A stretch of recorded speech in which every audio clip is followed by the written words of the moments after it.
Still dark outside and we're already on the move. A slightly different sort of video this time.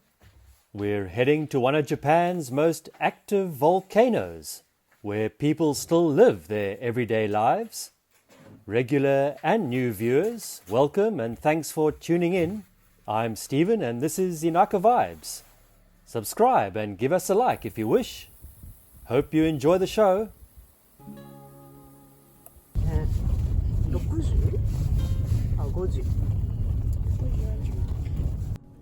Been a while since we set out this early. We'll be leaving our remote southern island on the first high-speed ferry of the morning.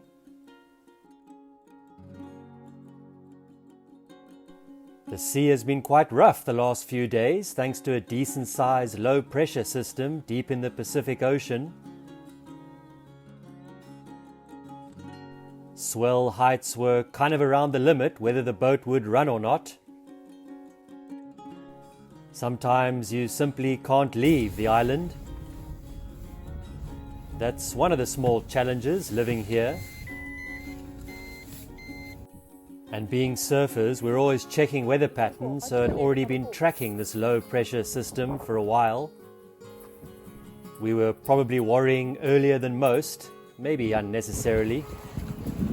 Yes, we believe it's the monster. Yeah, we'll see. And luckily the ferry ended up running under a conditional notice, meaning it could turn back if conditions worsened. But again, being pretty clued up on the forecast, we were confident that wouldn't be the case.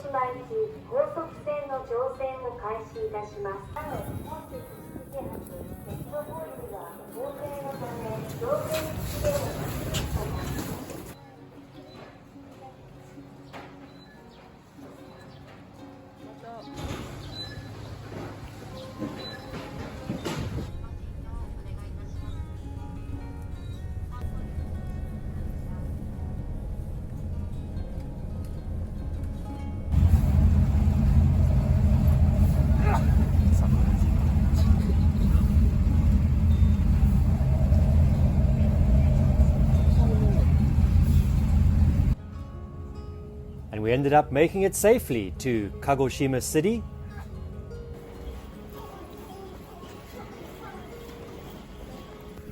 Upon arrival, we made the short walk to another ferry terminal that would take us to our destination, Sakurajima, one of Japan's most active volcanoes just across the bay from Kagoshima City. Despite that, thousands of people live here, going about their daily lives beneath the mountain. Surprisingly, this was our first visit.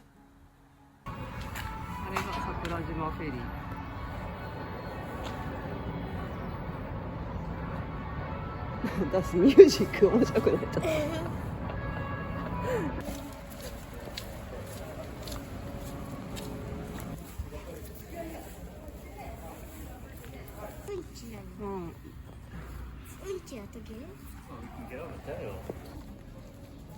The crossing only takes about 15 minutes.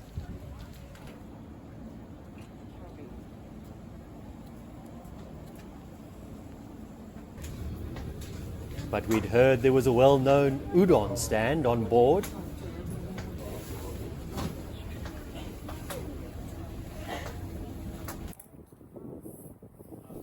Of course, we had to try.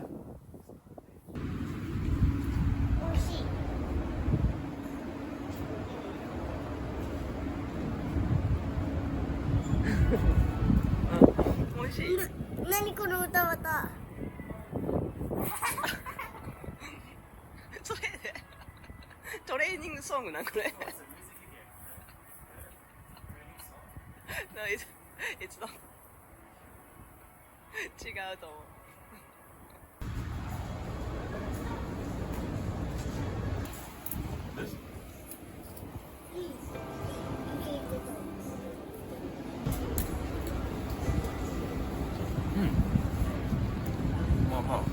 Okay.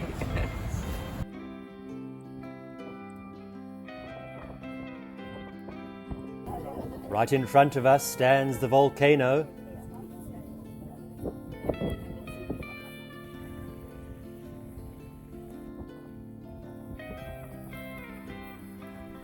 Calm and very peaceful looking today.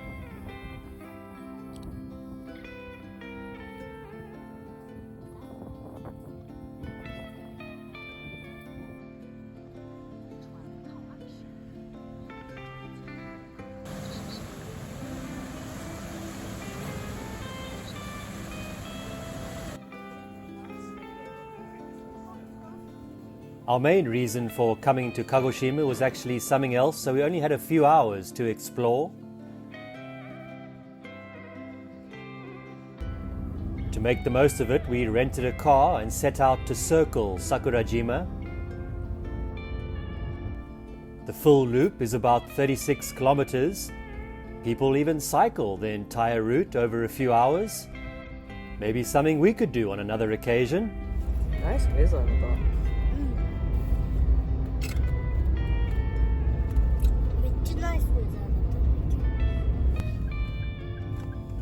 First stop was Yunohira Observatory, the highest viewpoint on the island.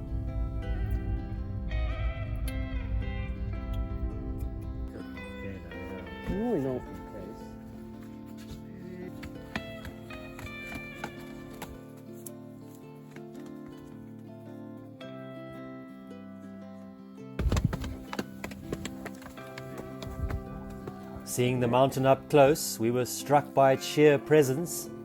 すごいな。 All the lava would have flowed.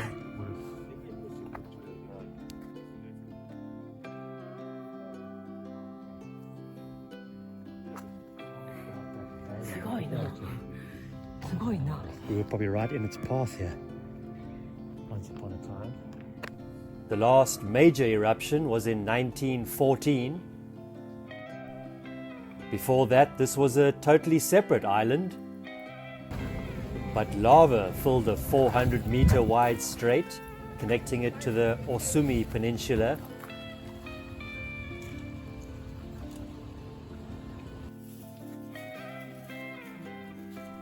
From here, we could see Kagoshima City and even the cone-shaped Mount Kaimon in the distance.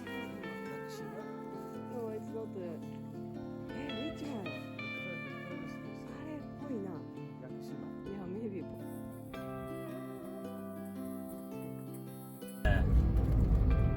Better evacuation skills, but just the amount of people means there probably would be quite a lot of loss of life. People live right here.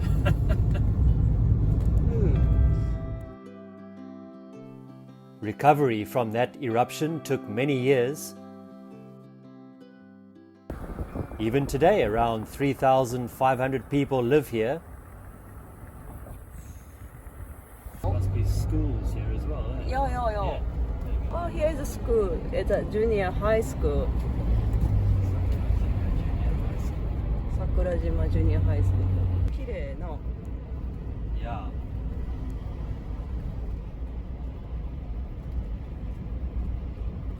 Next stop was Arimura Lava Observatory.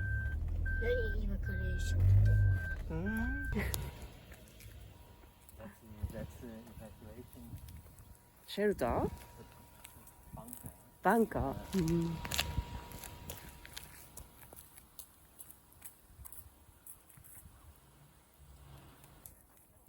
Walking trails lead through the lava fields. You get to see a different side of the mountain from the previous viewpoint. もし今そこが噴火したら Although the last really major eruption was over a century ago,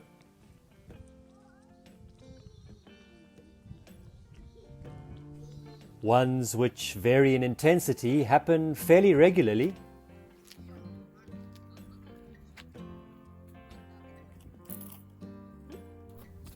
Of course, another large eruption could very well happen, but when? No one really knows. All around the area, shelters are placed, a quiet reminder of where you are. after learning the history and actually being here. Impossible not to get a sense of the absolute raw power right in front of you.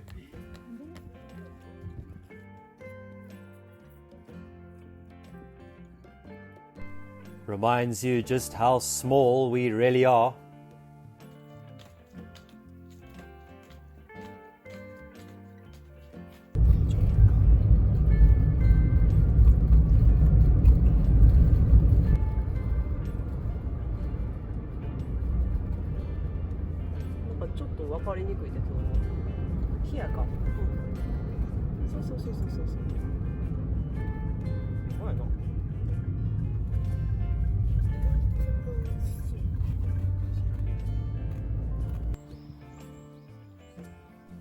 Then we made our way to the village of Kurokami, where a Torii gate, that's the entrance gate to a shrine, was buried during the 1914 eruption. Out of 246 homes, 197 were lost here, covered by ash and pumice. The gate once stood about 3 meters tall, but nearly 2 meters remain buried. Only the top is still visible.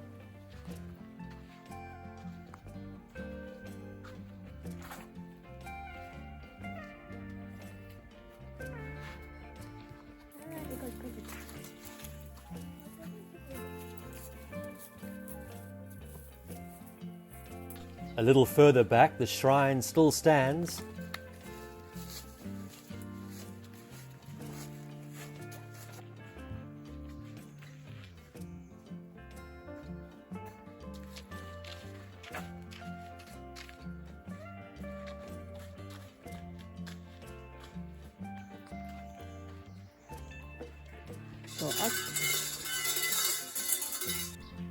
Beside it, a banyan tree survived the eruption and has grown into something strong and enduring. It certainly does have a presence. Respect to the banyan tree.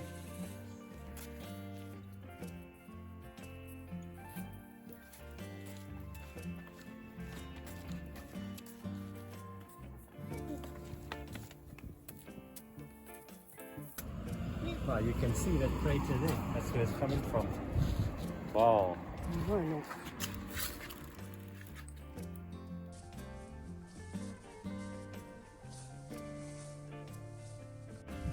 Oh, yeah, it's just always, that little one there on the left is always coming up.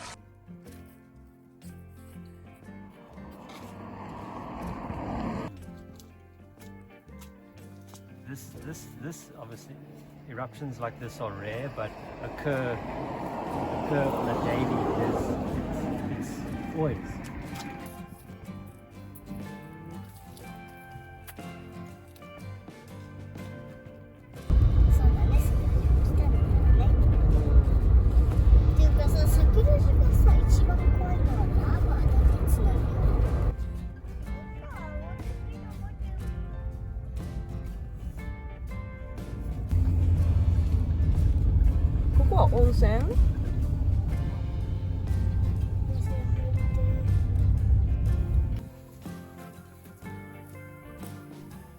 Another cool little feature of this place is the Sakurajima Daikon radish.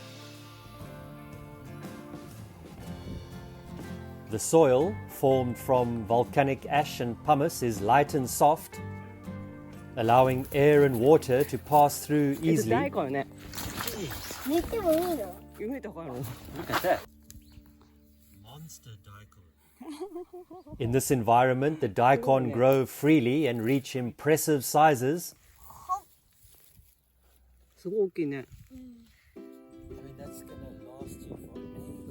Seeing them with your own eyes, they're even bigger than you can imagine. Didn't quite get to taste a bit this time.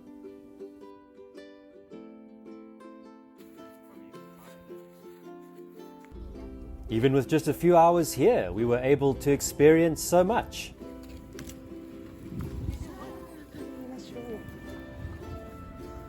Our first, but for sure not last visit. Still need to come back, enjoy the hot springs, and of course try that monster radish. In the event of an emergency, there will be an announcement and crew members will provide instructions. Hope you enjoyed the video. Thanks as always for spending a few minutes of your time with us. Give us a like, drop a comment below, or subscribe to the channel if you wish. All your support is very much appreciated.